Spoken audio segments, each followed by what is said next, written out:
Un dios solitario de Agatha Christie. Se hallaba sobre una repisa del Museo Británico, solo y desamparado entre una congregación de deidades obviamente más importantes que él. Alineados a lo largo de las cuatro paredes, esos otros personajes mayores parecían manifestar todos una abrumadora sensación de superioridad. El pedestal de cada uno de ellos llevaba debidamente inscritas la procedencia y la raza que se había enorgullecido de poseerlo. No existía la menor duda respecto a su posición. Eran divinidades de alto rango y se las reconocía como tales. Solo el pequeño dios del rincón quedaba excluido de su compañía. Toscamente labrado en piedra gris, sus rasgos borrados casi por completo a causa de la intemperie y los años, permanecía sentado en soledad, acodado en las rodillas, la cabeza entre las manos, un dios pequeño y solitario en tierra extraña. Ninguna inscripción daba a conocer su lugar de origen. Estaba en verdad perdido, sin honor ni fama, una figurilla patética lejos de su mundo. Nadie se fijaba en él, nadie se detenía a contemplarlo. ¿Por qué iban a hacerlo? Era insignificante, un bloque de piedra gris en un rincón. Lo flanqueaban dos dioses mexicanos, su superficie alisada por el paso del tiempo, plácidos ídolos con las manos cruzadas y bocas crueles arqueadas en una sonrisa que revelaba sin tapujos su desprecio por la humanidad. Había también un pequeño dios orondo y en extremo prepotente, con un puño cerrado que a todas luces tenía un exagerado concepto de su propia importancia. Pero algún que otro visitante se paraba a echarle un vistazo, aunque solo fuese para reírse del marcado contraste entre su absurda pomposidad y la sonriente indiferencia de sus compañeros mexicanos. Y el pequeño dios perdido estaba allí sentado como siempre año tras año, sin la menor esperanza, la cabeza entre las manos, hasta que un día sucedió lo imposible y encontró un adorador. ¡Ay, correspondencia para mí! El conserje extrajo un fajo de cartas de un casillero, las hojeó y respondió con tono indolente: «Nada para usted, caballero». Frank Oliver suspiró y volvió a salir del club. No tenía ningún motivo en particular para esperar correspondencia. Poca gente le escribía. Desde su regreso de Birmania, la primavera pasada, había ido tomando conciencia de su creciente soledad. Frank Oliver acababa de cumplir los 40 y había pasado los últimos 18 años en distintas partes del planeta, con breves períodos de permiso en Inglaterra. Ahora que se había retirado y vuelto a casa para quedarse, se daba cuenta por primera vez de lo solo que estaba en el mundo. Tenía a su hermana Greta, sí, casada con un clérigo de Yorkshire y muy ocupada con las responsabilidades parroquiales y el cuidado de sus hijos. Como era natural, Greta sentía un gran cariño por su único hermano, pero en sus circunstancias era también natural que dispusiese de poco tiempo para él. Por otra parte, contaba con su viejo amigo Tom Harley. Tom había contraído matrimonio con una muchacha bonita, alegre e inteligente, una muchacha muy enérgica y práctica, a quien Frank temía en secreto. Jovialmente le decía que no debía convertirse en un solterón avinagrado y con frecuencia le presentaba chicas simpáticas. Ellas persistían en la relación por un tiempo y luego lo dejaban por imposible. Y sin embargo, Frank no era una persona insociable. Anhelaba compañía y comprensión, y desde su regreso a Inglaterra había ido tomando conciencia de su creciente desánimo. Había estado lejos demasiados años y no sintonizaba con los nuevos tiempos. Pasaba días enteros deambulando sin rumbo, preguntándose qué hacer con su vida. Uno de esos días entró en el Museo Británico. Le interesaban las curiosidades asiáticas y así fue como descubrió por azar al dios solitario. Su encanto lo cautivó al instante. Allí había algo vagamente afín a él, alguien extraviado también en una tierra extraña. Comenzó a frecuentar el museo con el único propósito de contemplar aquella figurilla gris de piedra expuesta sobre la alta repisa en su oscuro rincón. Así haga suerte la suya, pensaba. Probablemente en otro tiempo era el centro de atención, abrumado siempre con ofrendas, reverencias y demás.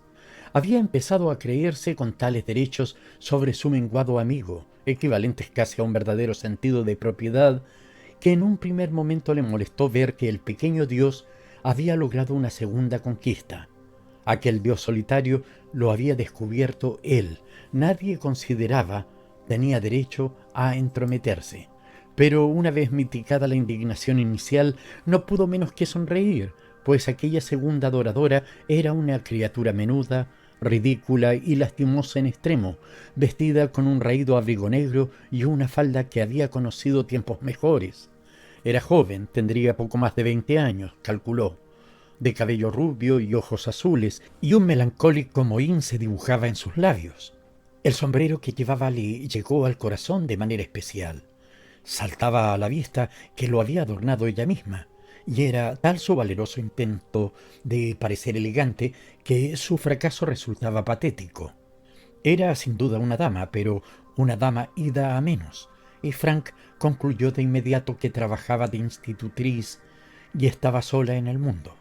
Pronto averiguó que visitaba al dios los martes y viernes, siempre a las 10 de la mañana en cuanto abría el museo.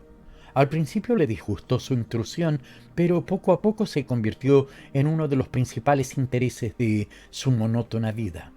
A decir verdad, su compañera de veneración empezaba a desbancar al objeto venerado en su preeminente posición. Los días que no veía a la pequeña dama solitaria, como él la llamaba en sus pensamientos, se le antojaban vacíos. Quizá también ella experimentaba igual interés en él, pero se esforzaba en disimularlo bajo una calculada actitud de indiferencia. Con todo, un sentimiento de compañerismo se forjó gradualmente entre ellos, pese a que aún no habían cruzado palabra. El verdadero problema era en realidad la timidez de Frank. En sus adentros aducía que probablemente ella ni siquiera se había fijado en él. Eso, no obstante, lo descartaba en el acto cierto sentido común interno, que lo consideraría una impertinencia intolerable y por último que a él no se le ocurría ni remotamente qué decir. Pero el destino o el pequeño dios tuvo la gentileza de proporcionarle una genial idea, o eso le parecía a él. Sobremanera satisfecho de su astucia, compró un pañuelo de mujer, una delicada prenda de batista y encaje que apenas se atrevía a tocar. Así, pertrechado, siguió a la muchacha cuando se marchó y la detuvo en la sala egipcia. «Disculpe», dijo, procurando hablar con flemática despreocupación y fracasando estrepitosamente en el intento. «¿Es esto suyo?» La dama solitaria cogió el pañuelo y fingió examinarlo con detenida atención. «No, no es mío». Se lo devolvió y dirigiéndole una mirada en la que Frank, con sentimiento culpable, creyó adivinar recelo, añadió: «Es muy nuevo, aún lleva el precio». Sin embargo, Frank se resistió a admitir que había sido descubierto y emprendió una farragosa explicación en exceso verosímil. «Verá, lo he encontrado bajo aquella vitrina grande junto a la pata del fondo. Halló un gran alivio en esta detallada descripción, así que, como usted se había parado allí, he pensado que debía de ser suyo y he venido a traérselo». «No, no es mío», repitió ella. Como de mala gana agregó: «Gracias». La conversación llegó a su embarazoso punto muerto. La muchacha permaneció inmóvil, sonrojada e incómoda, buscando obviamente la manera de retirarse con dignidad. Frank, en un desesperado esfuerzo, decidió sacar provecho de la ocasión. «No, no sabía que hubiese en Londres otra persona interesada en nuestro pequeño dios solitario hasta que la he visto a usted». «¿Usted también lo llama así?», preguntó la muchacha con vivo interés, dejando a un lado sus reservas. Por lo visto, el pronombre elegido por él, nuestro, si lo había advertido, no le molestó. De manera espontánea se había sentido impulsada a admitir su afinidad. Así pues, Frank consideró lo más normal del mundo contestar: «Naturalmente». De nuevo se produjo un silencio, pero esta vez nacido de la mutua comprensión. Fue la dama solitaria quien lo rompió, recordando de pronto los convencionalismos. Se irguió y, adoptando una actitud de dignidad casi ridícula en una persona de tan corta estatura, dijo con tono glacial: «Debo irme. Buenos días». Y tras una ligera y embarada inclinación de cabeza, se alejó, con la espalda muy recta. Cualquier otro se hubiera sentido rechazado, pero Frank Oliver, en un lamentable indicio de sus rápidos progresos en conducta licenciosa, se limitó a murmurar: «¡Qué encanto de mujer!». Pronto se arrepentiría de su temeridad, no obstante. En los 10 días siguientes su pequeña dama no se acercó al museo. Frank se desesperó. La había ahuyentado. Nunca regresaría, era un bruto, un villano, nunca volvería a verla. En su ansiedad merodeó sin cesar por el Museo Británico. Quizás simplemente visitaba el museo a otras horas.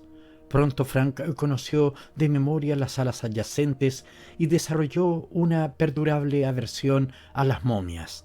Casi enloqueció de aburrimiento a fuerza de contemplar innumerables jarrones de todas las épocas, y el vigilante lo observaba con recelo cuando se pasaba 3 horas absorto en los jeroglíficos asirios.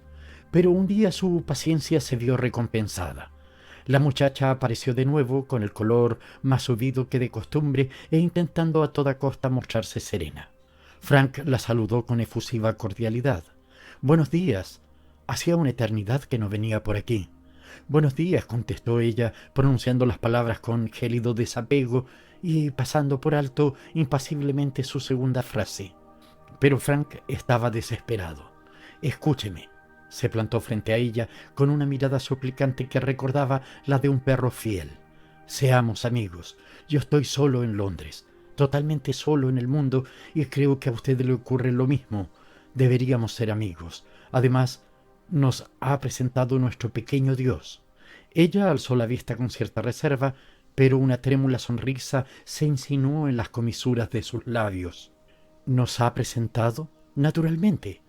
Por segunda vez empleaba esa expresión de certidumbre en extremo categórica, y también en esta ocasión surtió efecto, ya que al cabo de unos segundos la muchacha, con aquella actitud ligeramente regia tan característica de ella, respondió: «Muy bien, espléndido», exclamó Frank con rudeza, pero la muchacha, percibiendo un quiebro en su voz, le lanzó una mirada fugaz, movida por un súbito sentimiento de compasión. Y así nació aquella peculiar amistad. 2 veces por semana se reunían en el santuario de un pequeño ídolo pagano. Al principio restringían a él su conversación. Por así decirlo, el dios servía a la vez como paliativo y excusa para su amistad. Hablaron largo y tendido acerca de su posible procedencia. Él insistía en atribuirle un carácter en extremo sanguinario. Lo describía como el terror de su lugar de origen, con un insaciable deseo de sacrificios humanos, reverenciado por sus asustados y temblorosos adoradores. En el contraste entre su pasada grandeza y su presente insignificancia residía, según él, el patetismo de su situación. La dama solitaria rechazaba de pleno esta teoría. Era en esencia un dios benévolo, sostenía. Dudaba mucho que alguna vez hubiese sido poderoso. De haberlo sido, aducía, no habría acabado en aquella sala, solo y perdido. En todo caso, le parecía un pequeño dios encantador y sentía por él un gran cariño. No resistía a la idea de que estuviese allí día tras día con aquellas otras horrendas y altivas deidades que se mofaban de él, porque era evidente que eso hacían. Después de estos vehementes arrebatos, la pequeña dama se quedaba sin aliento. Agotado el tema, inevitablemente empezaron a hablar de sí mismos. Frank descubrió que su suposición era correcta. Ella trabajaba de institutriz para una familia de Hampstead. Él de inmediato sintió antipatía por los niños que ella tenía a su cargo. Ted, que contaba 5 años y no era malo sino solo travieso, los gemelos que realmente la desquiciaban, y Molly, que nunca obedecía, pero era tan adorable que no había forma de enfadarse con ella. «Esos niños abusan de su paciencia», afirmó Frank con tono adusto y acusador. «Ni mucho menos», replicó ella con firmeza. «Soy muy severa con ellos». «Ya, ya», dijo él, y se echó a reír. Pero ella lo obligó a disculparse mansamente por su incredulidad. «¿Era huérfano?», explicó la muchacha, «y no tenía a nadie en el mundo». Gradualmente Frank le habló también de su vida oficial, que había sido muy sacrificada y moderadamente satisfactoria, y de su pasatiempo extraoficial, que era embadurnar un lienzo tras otro. A decir verdad, no sé nada de pintura, aclaró, pero siempre he presentido que algún día seré capaz de pintar algo. Dibujo bastante bien, pero me gustaría realizar una auténtica pintura. Un conocido me dijo una vez que no tenía mala técnica. La muchacha mostró interés e insistió en conocer más detalles. Estoy segura de que pinta muy bien. Frank negó con la cabeza. No, últimamente he empezado varios cuadros y los he tirado todos desesperado. Siempre había creído que cuando pudiese dedicarle tiempo sería un juego de niños. Viví con esa idea durante años, pero lo he dejado para muy tarde, supongo, como tantas otras cosas. Nunca es demasiado tarde, nunca, dijo la pequeña dama con el fervor propio de los jóvenes. Frank sonrió. ¿Eso cree? Para algunas cosas yo sí he llegado demasiado tarde. La pequeña dama se rió de él y lo llamó en broma Matusalén. Empezaron a sentirse curiosamente a gusto en el Museo Británico. El fornido y cordial vigilante que rondaba las galerías era un hombre con tacto, y por lo general, en cuanto a la pareja aparecía, consideraba que sus arduas labores de vigilancia se requerían con urgencia en la contigua sala asiria. Un día Frank tomó una audaz decisión. La invitó a tomar un té. Ella puso reparos en un primer momento. No tengo tiempo, no dispongo de libertad. Puedo venir algunas mañanas porque los niños reciben clases de francés. Tonterías, dijo Frank. Puede permitírselo al menos un día. Pretexte que se le ha muerto una tía o un pariente lejano, lo que quiera, pero venga, iremos a un pequeño salón de té que hay aquí cerca y tomaremos bollos. Adivino que le encantan los bollos. Sí, esos pequeños con pasas y recubiertos con azúcar glacé. Son tan redondos y apetitosos. Los bollos tienen algo que los hace infinitamente reconfortantes, afirmó Frank Oliver con solemnidad. Así quedaron pues, y para la ocasión la menuda institutriz se adornó la cintura con una cara rosa de invernadero. Últimamente Frank percibía en ella cierta tensión, cierta inquietud, y aquella tarde esa impresión se acrecentó mientras la contemplaba servir el té en la pequeña mesa de mármol. ¿Han estado atormentándola los niños?, preguntó solícito. Ella movió la cabeza en un gesto de negación. Curiosamente, desde hacía un tiempo se mostraba reacia a hablar de los niños. Son buenos chicos, no me dan ningún problema. ¿De verdad? Su tono comprensivo pareció afligirla de manera inexplicable. Sí, de verdad. No es eso, pero sí estaba sola, muy sola, admitió con voz casi suplicante. Sí, lo sé, se apresuró a decir él, conmovido. Guardó silencio por un momento y luego añadió jovialmente. ¿Se ha dado cuenta de que ni siquiera conoce aún mi nombre? Ella alzó la mano en un gesto de protesta. No, por favor, prefiero no saberlo, y no me pregunte el mío. Seamos simplemente dos personas solitarias que se han encontrado y se han hecho amigas.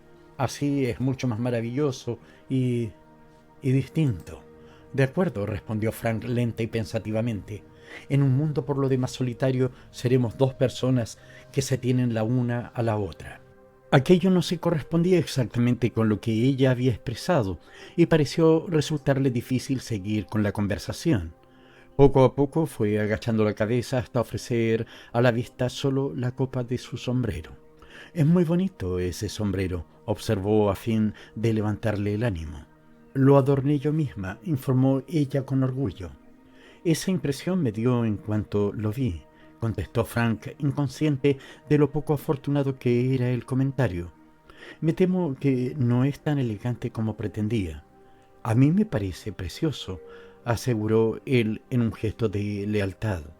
Cayeron de nuevo en el mutismo. Por fin Frank Oliver rompió el silencio con arrojo. Señorita, no pensaba decírselo aún, pero no puedo contenerme. La amo, la quiero. La amo desde el instante en que la vi por primera vez allí, parada con su vestido negro. Querida mía, si dos personas solitarias estuviesen juntas, en fin, terminaría la soledad, y yo trabajaría con ahínco. La pintaría a usted. Sé que podría. Oh, niña mía, no puedo vivir sin usted, no puedo. Su pequeña dama no apartaba de él la mirada, pero sus palabras fueron lo último que esperaba oír. Con voz clara y serena dijo: ¿Aquel pañuelo lo compró usted? Frank quedó atónito ante tal demostración de perspicacia femenina, y más atónito aún por el hecho de que esgrimiese aquello contra él en ese preciso momento. Después del tiempo transcurrido, sin duda podría habérselo perdonado. Sí, lo compré yo, admitió con humildad. Buscaba una excusa para dirigirme a usted. ¿Está muy enfadada? Aguardó dócilmente sus palabras de condena. Creo que fue un detalle encantador de su parte, dijo la pequeña dama con vehemencia. Un detalle encantador. Dígame, niña mía, ¿es imposible? Prosiguió Frank con su habitual rudeza. Tengo ya cierta edad y sé que soy feo y tosco. No, no lo es, lo interrumpió la dama solitaria. Yo no cambiaría nada en usted, nada. Lo amo tal como es, ¿entiende? No porque me inspire lástima ni porque yo esté sola en el mundo y necesite a alguien que me quiera y cuide de mí, sino porque usted es como es. ¿Lo entiende ahora? ¿Lo dice sinceramente?, preguntó él en un susurro. Sí, con total sinceridad, contestó ella sin vacilar. Enmudecieron, abrumados por la emoción y el asombro. Por fin Frank dijo ensoñadoramente: «Entonces hemos encontrado el paraíso, querida mía». «¿En un salón de té?», respondió ella con la voz empañada por el llanto y la risa. «Pero los paraísos terrenales duran poco». La pequeña dama dejó escapar una exclamación. «No sabía que era tan tarde. Debo marcharme ahora mismo». «La acompaño a casa». «No, no, no». Frank no pudo vencer su resistencia y solo la acompañó hasta la estación de metro. «Adiós, amor mío», se despidió ella, estrechándole la mano con una intensidad que más tarde Frank recordaría. «Adiós, solo hasta mañana», contestó él con alegría. «A las 10 como de costumbre, y nos diremos nuestros nombres y contaremos nuestras historias, siendo prácticos y prosaicos. Adiós también al paraíso», musitó ella. «Siempre estará con nosotros, vida mía». Ella sonrió, pero con aquella melancólica expresión de súplica que lo inquietaba y no conseguía comprender. Finalmente el implacable ascensor la apartó de su vista. Aquellas últimas palabras le causaron un inexplicable desasosiego, pero las alejó de su mente con determinación y las sustituyó por una radiante ilusión ante lo que el día siguiente le depararía. A las 10 se hallaba ya en el museo, donde siempre. Por primera vez reparó en las malévolas miradas que le dirigían los otros ídolos. Casi daba la impresión de que conociesen algún funesto secreto que le afectaba y se regodeasen en ello. Percibía con intranquilidad la aversión que le manifestaban. La pequeña dama se retrasaba. ¿Por qué no llegaba? El ambiente de aquel lugar empezaba a ponerlo nervioso. Nunca antes su pequeño amigo, el dios de ambos, le había parecido tan impotente como aquel día, un pedazo de piedra inútil aferrado a su desesperación. Interrumpió sus pensamientos un niño de semblante astuto que se había acercado a él y lo examinaba de arriba abajo con atención. Satisfecho al parecer con el resultado de sus observaciones, le entregó una carta. ¿Para mí? El sobre no llevaba escrito el nombre del destinatario. Lo cogió y el niño se escabulló con extraordinaria rapidez. Frank Oliver leyó lentamente la carta sin dar crédito a sus ojos. Era breve. «Amor mío, nunca podré casarme con usted. Olvide por favor que he entrado en su vida y procure perdonarme si algún daño le he causado. No intente dar conmigo, porque no lo conseguirá. Es un adiós definitivo. La dama solitaria». Al final había una postdata, añadida obviamente en el último momento. Lo amo de verdad. Y esa lacónica e impulsiva postdata fue su único consuelo en las semanas siguientes. De más está decir que la buscó pese a su expresa prohibición, pero todo fue en vano. Había desaparecido y Frank no tenía el menor indicio para localizarla. En su desesperación puso anuncios en los diarios, implorándole veladamente que, cuando menos, le aclarase el misterio. Pero sus esfuerzos no obtuvieron más respuesta que el silencio. Se había ido para no volver. Y ocurrió entonces que por primera vez en su vida fue capaz de pintar realmente. Su técnica siempre había sido buena. De pronto, la aptitud y la inspiración iban de la mano. El lienzo con el que se consagró y saltó a la fama fue puesto en la Academia de Bellas Artes y distinguido con el galardón de Mejor Cuadro del Año, tanto por su exquisito tratamiento del tema como por la técnica y magistral realización. Cierto grado de misterio aumentaba su interés para el gran público. Había encontrado su fuente de inspiración por azar. Un cuento de hadas publicado en una revista había encendido su imaginación. Narraba la historia de una afortunada princesa a quien nunca había faltado nada. Si expresaba un deseo, se cumplía de inmediato. Si formulaba una petición, le era concedida. Tenía unos padres que la querían, grandes riquezas, preciosos vestidos y joyas, esclavos siempre a punto para satisfacer sus más insignificantes antojos, alegres criadas que le hacían compañía, todo cuanto una princesa pudiese desear. Los príncipes más apuestos y ricos la cortejaban y en balde pedían su mano, dispuestos a matar cuantos dragones fuese necesario para demostrar su ferviente amor. Y sin embargo, la soledad de la princesa era mayor que la del mendigo más mísero del reino. Frank no leyó más. El destino final de la princesa no le interesaba. Se había forjado ya una imagen de la princesa colmada de placeres, con un alma triste y solitaria, asqueada del bienestar, asfixiada por el lujo, anhelante en el palacio de la abundancia. Comenzó a pintar con febril energía. El intenso júbilo de la creación se adueñó de él. Representó a la princesa en su corte, reclinada en un diván. Una vistosa ambientación oriental dominaba el lienzo. La princesa lucía un magnífico vestido con bordados de extraños colores. El cabello dorado le caía en torno al rostro y un aro profusamente enjollado ornaba su cabeza. Estaba rodeada de doncellas y ante ella se postraban los príncipes con exquisitos regalos. En conjunto, la escena era un derroche de lujo y opulencia. Sin embargo, la princesa tenía vuelto el rostro, ajena a las risas y el alborozo. Mantenía la vista fija en un lóbrego rincón donde había un objeto que parecía fuera de lugar en aquel ambiente, un pequeño ídolo de piedra gris, con la cabeza entre las manos en una rara actitud de desesperación. ¿Estaba fuera de lugar? La princesa lo observaba con una expresión extrañamente compasiva, como si una creciente conciencia de su propio aislamiento arrastrase hacia allí su mirada de manera irresistible. Existía afinidad entre ellos. Aunque tenía el mundo a sus pies, estaba sola, una princesa solitaria mirando a un pequeño dios solitario. Todo Londres habló del cuadro. Greta le escribió unas apresuradas palabras de felicitación desde Yorkshire, y la esposa de Tom Harley en una carta le rogó: ven a pasar el fin de semana y conocer a una chica encantadora, gran admiradora de tu obra. Frank Oliver soltó una sarcástica risotada y echó la carta al fuego. Le había llegado el éxito, pero ¿de qué servía? Su único anhelo era la pequeña y solitaria dama que había salido de su vida para siempre. Aquel día se celebraba el Gran Premio Hípico de Ascot, y el vigilante de servicio en cierta sección del Museo Británico se frotó los ojos pensando que soñaba, pues no era normal encontrarse allí una visión propia de Ascot, con su vestido de encaje y su extraordinario sombrero, una auténtica ninfa tal como la habría concebido un genio parisino. El vigilante la contempló arrobado.